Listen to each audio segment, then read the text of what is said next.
When the Toronto Dominion Tower opened in 1967, it was the tallest structure in Toronto. At a time when most office buildings were still 5 to 20 stories, the TD Tower soared to an unprecedented 56 stories, radically changing the skyline of Toronto.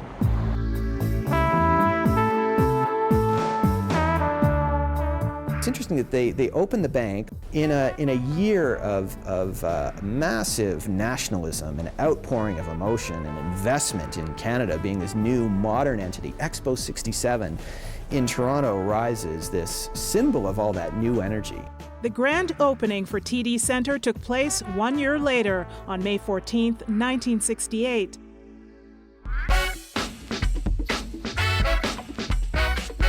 TD Centre was designed in the international style, a major architectural movement that developed into modern architecture. It's a very simple geometric form without decoration. And so these buildings, as you see outside, are two rectangular black boxes, very simple in structure, unadorned. The treatment, as Mies says, God is in the detail, is in the mullions and the glass, but again, very simple and clean.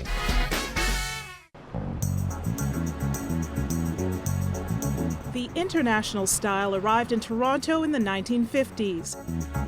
The tallest building had been the Royal York Hotel, which was done in the chateau style, and then it was surpassed by the Bank of Commerce. All of the buildings that were here, the major buildings, the banks, were very highly decorated, and then you have these two black coffins, up there, and so it was quite a shock. The design for TD Centre consisted of 2 black towers and a bank branch. TD Centre was conceptualized as a city within a city, with the towers located on a plaza that was itself an entirely unique space for Toronto's corporate world. TD Centre had a wide open space with benches and step entrances, merging life on the surrounding streets with activity in the towers. The interconnected open spaces also gave people a place to socialize and catch a breath of fresh air in the downtown core. Mies located the towers so that the height of each was in proportion to its width and depth. TD Centre was also modern because of its materials. In a sea of brick, stone, and concrete, this bold complex was distinctly new. The plaza of rough St. John granite was set against the smooth glass and steel structures.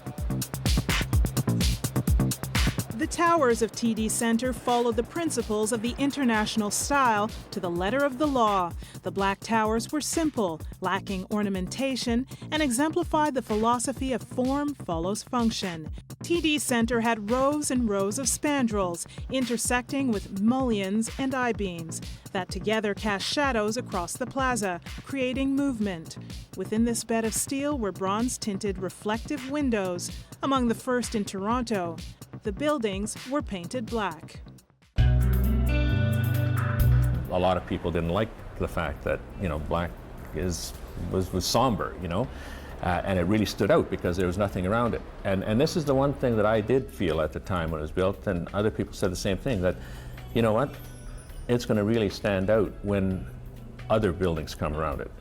And as the other 3 towers are built, now you've got a complex of 5 towers in a banking hall, all black. And it's very, very unique, strong. It reads strongly as a complex. The new branch of the TD Bank was built on the southwest corner of King and Bay, on the site of the Bank of Toronto.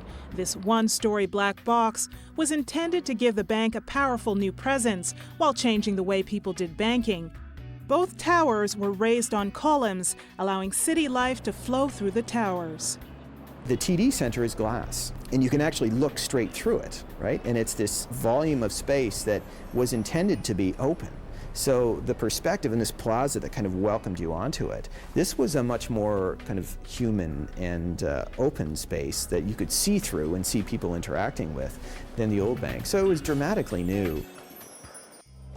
The height of the TD Tower lobby at 26 feet visually lightened the weight of the skyscraper from street level.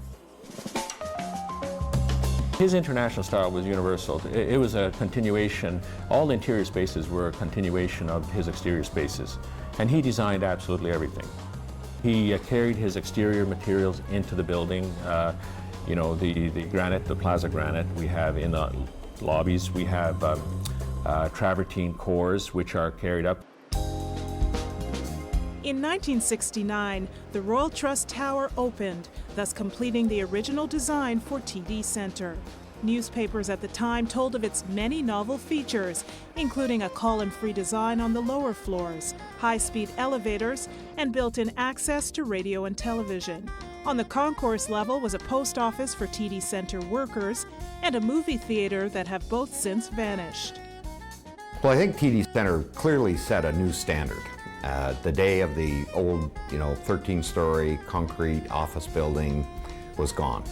You had air conditioning, you had, huge windows in a very modern atmosphere, and you really couldn't rent one of these other buildings any longer. So it was pretty clear that the trend had been established. As the tallest building in Toronto, TD Tower had spectacular views of the city. Some of you may remember when the 55th floor had an observation deck with a panoramic view of the skyline. Well, it's not used for that anymore, but next we'll explore the renowned 54th floor, which is still an eventful space.